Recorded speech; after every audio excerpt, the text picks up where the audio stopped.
Do you see a particle or a wave? Quantum physics explains ego versus Christ vision. One day, I was contemplating A Course in Miracles Workbook Lesson 18. I am not alone in experiencing the effects of my seeing.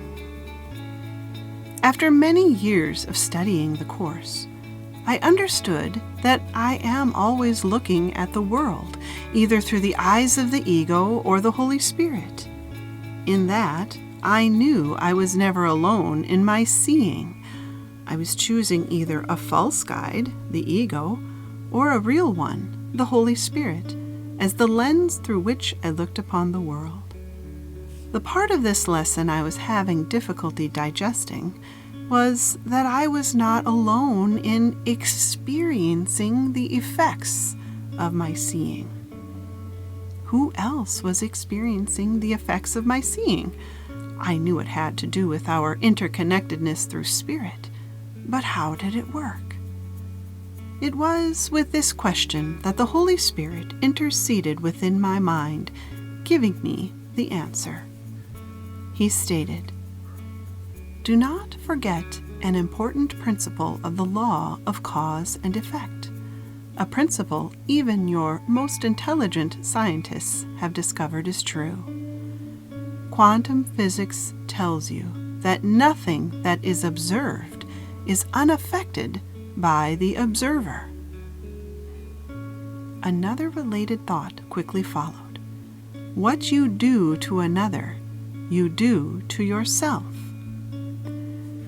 My mind then instantly remembered the experiment that triggered this great discovery in quantum physics. Electrons were sent through an opening in a barrier. When not being observed by anyone, these electrons behaved like waves or light. But when observed by someone, these very same electrons behaved like particles or physical matter. In other words, when under observation, electrons were literally transformed from waves of energy into physical particles. Thus, the mere act of observation affected our experience of these electrons as either physical particles or waves of light. The very fabric of their existence could be experienced by us in two completely different ways, depending on whether or not they were being observed. What did this mean? The Holy Spirit answered my thoughts again, saying, "This means that when you look through the eyes of your body, you are using the ego, and you will see a world of form and solid matter. Everything will be made of solid particles in some form. Thus, all waves of light surrounding you become solid in your experience, and you see separate forms and objects. But if you could manage to take your ego out of the equation and see the world through your inner eyes, using your Christ vision, everything would be transformed back into waves, and my energy would become visible to you, and you would see a different world indeed. You would see oneness instead of separate forms. The reality of heaven, as God created it in truth, exists all around you, making up the very fabric of the physical reality you see now. You are simply using the incorrect eyes to see it." Thinking about our reality from this new angle utterly blew my mind away. I always understood that a reality of light and love surrounded us, heaven, but it was never so clear how it was a mere shift away. This meant we had the power to decide whether we saw particles or waves, physical reality or a new, inconceivable, non-physical one.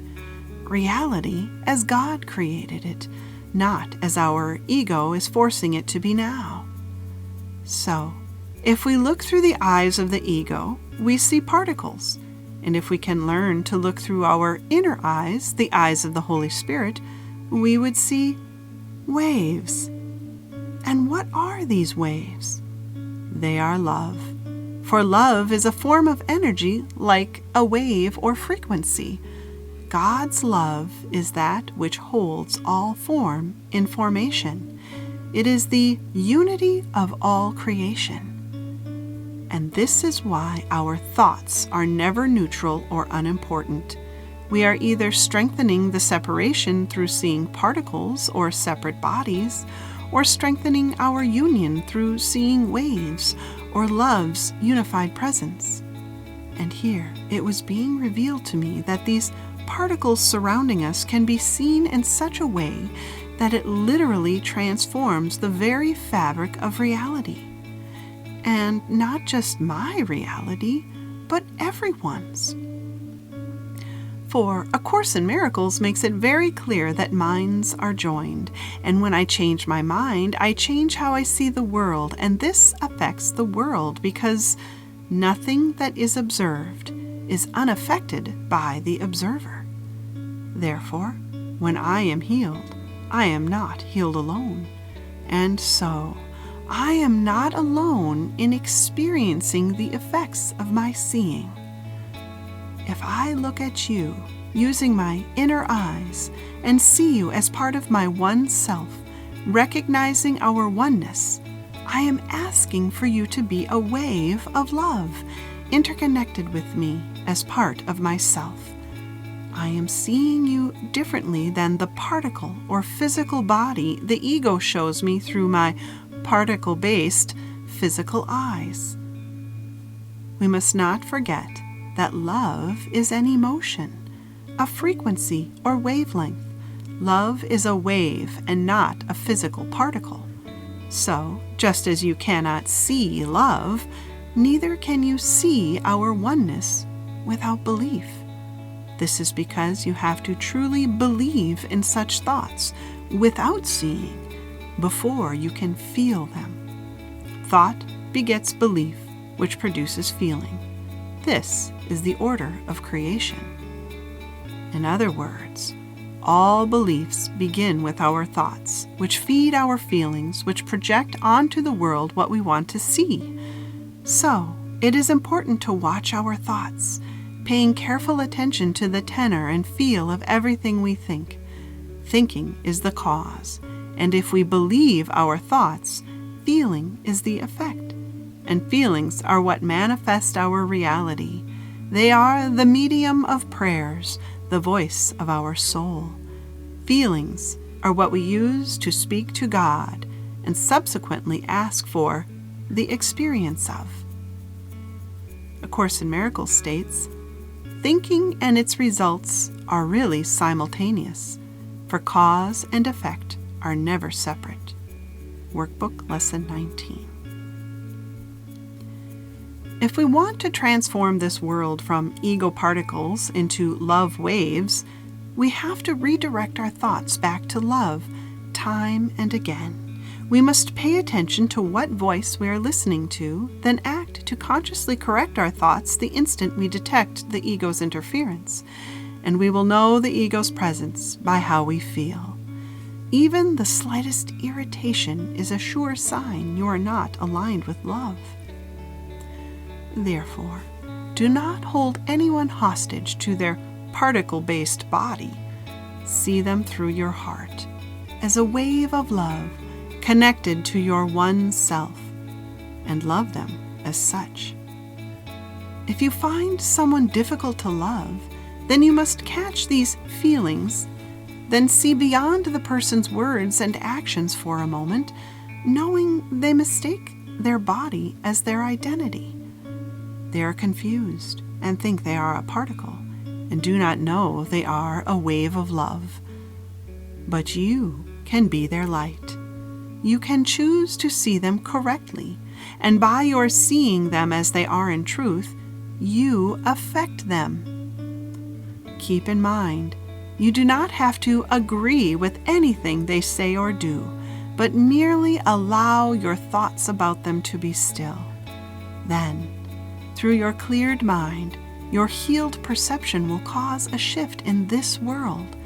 a shift will take place from seeing them as a particle separate from yourself to a wave at one with you in God's love. Keep in mind, this is a shift in feeling, and feeling is what shifts how you see reality. A Course in Miracles states, you can see them differently, and you will. What you desire, you will see. Such is the real law of cause and effect as it operates in the world. Workbook Lesson 20. Know that you are seeing incorrectly every time you see bodies made of particles instead of feeling waves of love. When you still your thoughts about the world and the bodies it contains, your inner eyes, the eyes of Christ, will open, transforming the world of physical particles into waves of eternal light and love. You truly have this formidable power of love. Be determined to see our unity in God's field of love in all things, and wield it well, for in this you hold the power of all creation. Yet, such a dramatic transformation in thought takes a miracle. A Course in Miracles states, there are no idle thoughts. All thinking produces form at some level. It is much more helpful to remind you that you do not guard your thoughts carefully enough. You may feel that at this point it would take a miracle to enable you to do this, which is perfectly true. You are not used to miracle-minded thinking, but you can be trained to think that way. All miracle workers need that kind of training. Indeed, the very definition of the word miracle, which requires such mind training, is explained in A Course in Miracles. Miracles rearrange perception and place all levels in true perspective. By recognizing spirit, miracles adjust the levels of perception and show them in proper alignment. This places spirit at the center, where it can communicate directly. A miracle is a correction introduced into false thinking by me. It acts as a catalyst, breaking up erroneous perception and reorganizing it properly. This places you under the atonement principle, where perception is healed. End quote. So, exactly how do we heal our perception, which causes us to see waves of unified love, the atonement principle, instead of as separate particles, bodies? It is a simple two-step process. Step 1. Recognize when you are having fear thoughts. You can recognize these thoughts by how you feel. If you are not at peace, you are choosing to see wrongly. A Course in Miracles states, the presence of fear shows that you have raised body thoughts to the level of the mind. This removes them from my control and makes you feel personally responsible for them. This is an obvious confusion of levels. When you are fearful, you have chosen wrongly. End quote. Step 2. Let go of your fear thoughts. You do this by being determined to change your mind about what you are seeing. You can change your mind by recognizing that you do not know what anything is, based on the fact you are seeing a world of particles instead of reality as God created as waves of love. A Course in Miracles states, the correction of fear is your responsibility. Whenever there is fear, it is because you have not made up your mind. Your mind is therefore split, and your behavior inevitably becomes erratic. These conditions always entail a willingness to be separate. End quote. When you have let go of your desire to see yourself as separate, you will then feel an inner release of some kind.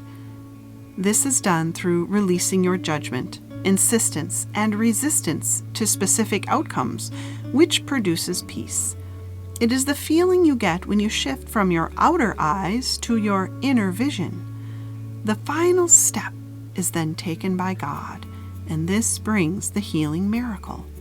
Once you welcome all outcomes with total faith and trust in what is the best for all, you will be guided in what must be done next, if there is anything you must say or do. Often, we are merely asked to be still. This change or correction in the way we think takes practice or purification of our thoughts. A Course in Miracles states, "Miracles are everyone's right, but purification is necessary first. Few appreciate the real power of the mind, and no one remains fully aware of it all the time. However, if you hope to spare yourself from fear, there are some things you must realize, and realize fully. The mind is very powerful, and never loses its creative force. It never sleeps. Every instant it is creating. It is hard to recognize that thought and belief combine into a power surge that can literally move mountains." End quote. We are told we can move mountains because, in truth, they exist as waves of energy, not particles of solid matter. Moving matter is merely a matter of moving our thoughts. A Course in Miracles states, "Miracle working entails a full realization of the power of thought in order to avoid miscreation. The miracle worker must have genuine respect for true cause and effect as a necessary condition for the miracle to occur. Both miracles and fear come from thoughts. The fearful must miscreate because they misperceive creation." End quote. If we want to avoid miscreation, we must avoid fear thoughts or ego thoughts that cause any type of negative emotion or overt attachment to anything and any outcome in the world of particles we see. This is because the particle version of reality is not real, and the tighter we hold onto seeing it, the longer it will remain in front of our eyes. This need not become a lot of work. We're simply asked to recognize when we are not at peace or becoming obsessive about a particular outcome to a situation. Then, consciously choose to relinquish such thoughts. God will do the rest. A Course in Miracles states, "The initial corrective procedure is to recognize temporarily that there is a problem, but only as an indication that immediate correction is needed. This establishes a state of mind in which the atonement can be accepted without delay." End quote. And what again exactly is the atonement? Merely the inner recognition of our oneness. A Course in Miracles states, "It should be noted that God has only one Son. If all His creations are His sons, every one must be an integral part of the whole sonship. Any part of the sonship can believe in error or incompleteness if he so chooses.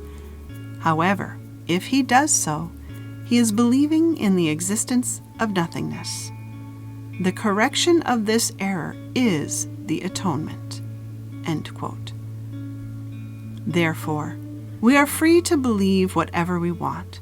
But in the end, the only thing we really want is to be healed of our existence as separate particles. Once this, the atonement, becomes our only goal here, we have stepped onto the path of mastery of true vision. A Course in Miracles states, "Confidence cannot develop fully until mastery has been accomplished. We have already attempted to correct the fundamental error that fear can be mastered, and have emphasized that the only real mastery is through love. You may think this implies that an enormous amount of time is necessary between readiness and mastery, but let me remind you that time and space are under my control. The sole responsibility of the miracle worker is to accept the atonement for himself. The body is, however, easily brought into alignment with a mind that has learned to look beyond it toward the light. corrective learning always begins with the awakening of spirit and the turning away from the belief in physical sight. I said before that the Holy Spirit cannot see error and is capable only of looking beyond it to the defense of atonement. Spiritual vision literally cannot see error and merely looks for atonement. The way to correct distortions is to withdraw your faith in them and invest it only in what is true. It is possible to look on reality without judgment and merely know that it is there. If you perceive truly, you are canceling out misperceptions in yourself and in others simultaneously, because you see them as they are. You offer them your acceptance of their truth so they can accept it for themselves. This is the healing that the miracle induces." End quote.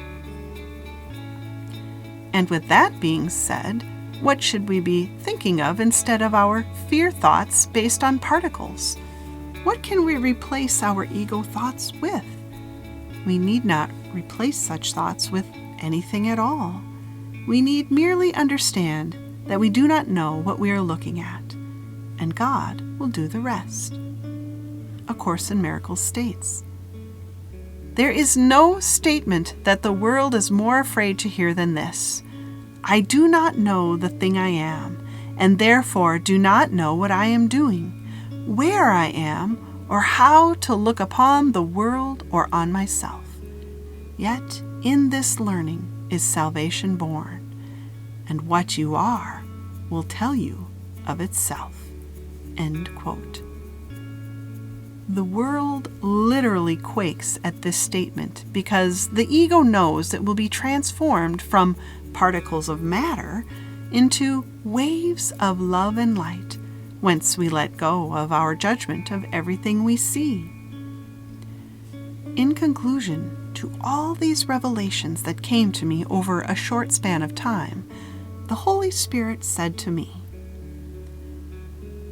"A true master is not the one who walks the world without fear.